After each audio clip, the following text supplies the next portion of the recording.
Avant d'entrer dans cette prière puissante, je voudrais te bénir personnellement.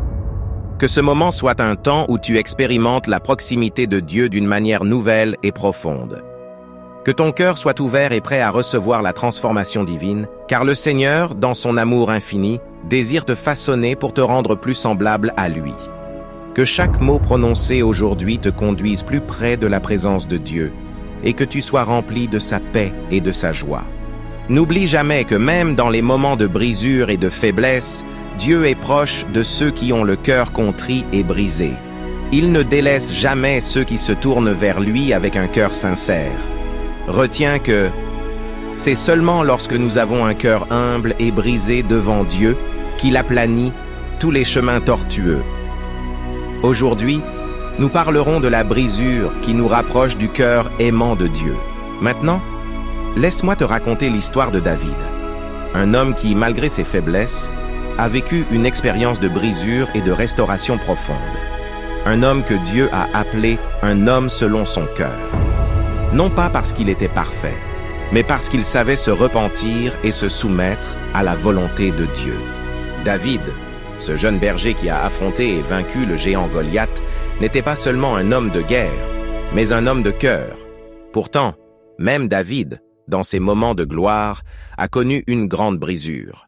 Après avoir été couronné roi d'Israël, il commet un péché tragique. Il prend la femme d'Uri, Bath-Sheba, et fait tuer son mari pour dissimuler son acte. Ce péché a plongé David dans une profonde souffrance et brisure. Il a pris conscience de son péché lorsqu'il a été confronté par le prophète Nathan. La réprimande de Nathan a frappé le cœur de David comme une flèche, et il a immédiatement reconnu sa faute. Dans 2 Samuel 12, il déclare « J'ai péché contre l'Éternel ». David a été brisé par la prise de conscience que son péché l'avait séparé de Dieu. Il n'a pas cherché à se justifier, mais s'est humilié devant Dieu, demandant pardon et restauration. Dans son cœur brisé, il a écrit le psaume 51, une prière de repentance sincère. Dans ce psaume, il crie « Ô Dieu, crée en moi un cœur pur et renouvelle en moi un esprit bien disposé. » Il ne demandait pas seulement le pardon, mais aussi une transformation profonde, un cœur purifié et un esprit renouvelé. David, bien que brisé par son péché, a été restauré par la grâce de Dieu. Le Seigneur ne l'a pas abandonné, mais a pris son cœur brisé et l'a façonné à nouveau, le rendant plus semblable à lui. La vie de David témoigne du fait que, même lorsque nous chutons gravement, il y a toujours une voie de restauration pour ceux qui se repentent sincèrement et cherchent Dieu de tout leur cœur. Dieu, dans sa miséricorde, a restauré David, et il a continué à être un homme selon le cœur de Dieu, même dans ses faiblesses. L'histoire de David est un exemple puissant pour nous.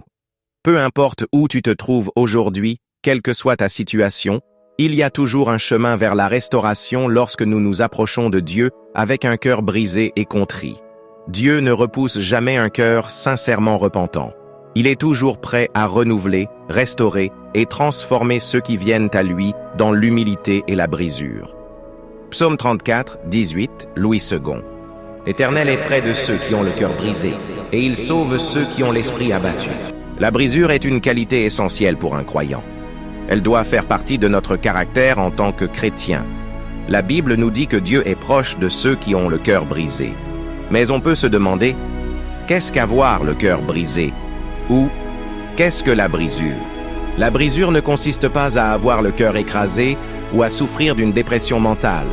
La brisure, c'est être affligé par la prise de conscience que notre péché nous sépare de Dieu. C'est être abattu dans notre esprit en réalisant que Jésus-Christ a payé un prix élevé pour que j'aie la vie éternelle et que le péché dans ma vie est un acte de mépris envers l'œuvre de Christ. Être brisé, livré et abattu dans son esprit, c'est se présenter devant Dieu avec un cœur repentant et attristé. Parce que nous savons que le salaire du péché, c'est la mort, et que cette mort signifie être séparé de la présence de Dieu pour l'éternité. Une personne pleinement livrée à Dieu et brisée ne cherche pas seulement le pardon, mais aussi le renouvellement, une nouvelle manière de vivre qui plaît à Dieu, une nouvelle façon de penser qui honore Dieu. C'est un processus qui nous amène à faire entièrement confiance et à nous soumettre au Seigneur. C'est seulement lorsque nous atteignons un tel état que nous découvrons que Dieu est celui qui aplanit tous les chemins tortueux. Et, comme un potier expert, il commence à nous façonner en l'homme ou la femme que nous sommes appelés à être. Hébreux 12, 5, Louis II déclare: « Et vous avez oublié l'exhortation qui vous est adressée comme à des fils. Mon fils, ne méprise pas la correction du Seigneur et ne perds pas courage lorsqu'il te reprend. » Le processus de brisure dans nos vies signifie que notre orgueil personnel doit être ôté. Notre volonté doit céder et notre cri devient « Que ta volonté soit faite, ô Seigneur ». La brisure ne doit jamais être évitée par nous en tant que croyants. Nous devons au contraire l'embrasser, car elle produit un caractère divin et des fruits bons dans nos vies. Elle engendre la croissance et la maturité. La prière véritable ne peut venir que d'une personne qui s'efforce sincèrement de mener une vie pure et qui a un cœur brisé à cause de son péché. Nous devrions tous avoir une attitude d'abnégation qui dit « Que ta volonté soit faite, ô Seigneur, que ton nom soit élevé. » C'est dans cette posture que nous devrions prier. Un endroit où nous réalisons qu'il est absolument nécessaire de nous approcher de Dieu avec humilité et un cœur brisé, car nous ne méritons rien. Pourtant, si nous nous repentons, nous pouvons recevoir le pardon et la vie éternelle par Jésus-Christ. Mon Père céleste, je viens au nom de Jésus-Christ, le nom qui a reçu le pouvoir au-dessus de tout autre nom. Je me prosterne devant toi, Roi Jésus-Christ de Nazareth. Je me soumets totalement à toi, Seigneur. Merci pour ton amour. Merci pour tes miséricordes qui se renouvellent chaque matin. Merci pour ta puissance qui me réveille chaque jour. Merci de me fortifier tout au long de la journée. Je m'engage et me livre totalement et complètement entre tes mains, Seigneur. Je prie que tu me façonnes et que tu fasses de moi la meilleure version possible pour toi. Remplis-moi jusqu'à déborder selon ta volonté, ô Dieu.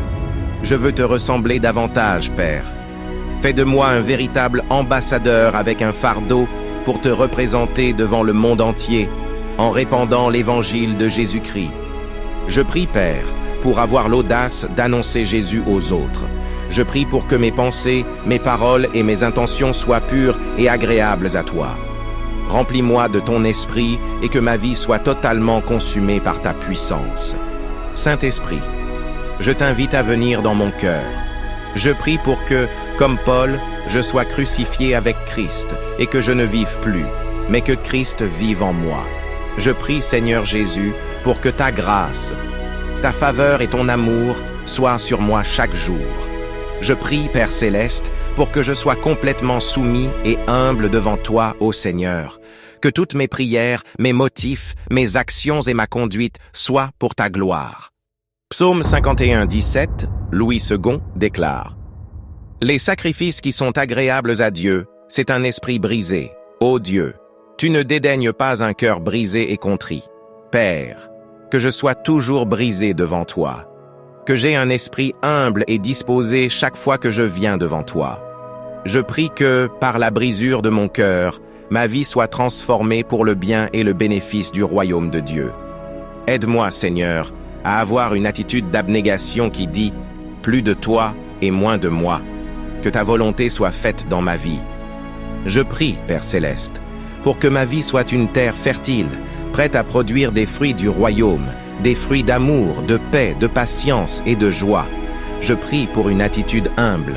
Ta parole dit que « Tu es près de ceux qui ont le cœur brisé, que cela devienne mon style de vie. » Que cela ne soit pas une expérience passagère, mais que la brisure soit la condition permanente de mon cœur. Hébreux 4, 16 déclare: « Approchons-nous donc avec assurance du trône de la grâce, afin d'obtenir miséricorde et de trouver grâce, pour être secourus dans nos besoins. » Seigneur, je suis à ta merci. Je te demande de commencer à œuvrer en moi et de transformer mon cœur de pierre en un cœur sensible et soumis à ta volonté. Donne-moi un cœur qui ne cherche pas à se servir lui-même, mais un cœur qui cherche à te plaire jour après jour. Qu'il n'y ait aucun amour pour le péché dans mon cœur, Roi Jésus. Au contraire, éveille en moi un esprit qui a faim et soif de ta présence. Père, purifie-moi avec le sang de Jésus-Christ. Ôte toute trace d'orgueil en moi, enlève tout égoïsme, aide-moi à être une personne qui désire simplement te servir. Merci Seigneur pour ta fidélité, je bénis ton saint nom, merci d'avoir entendu cette prière. Au nom de Jésus-Christ, je prie. Amen.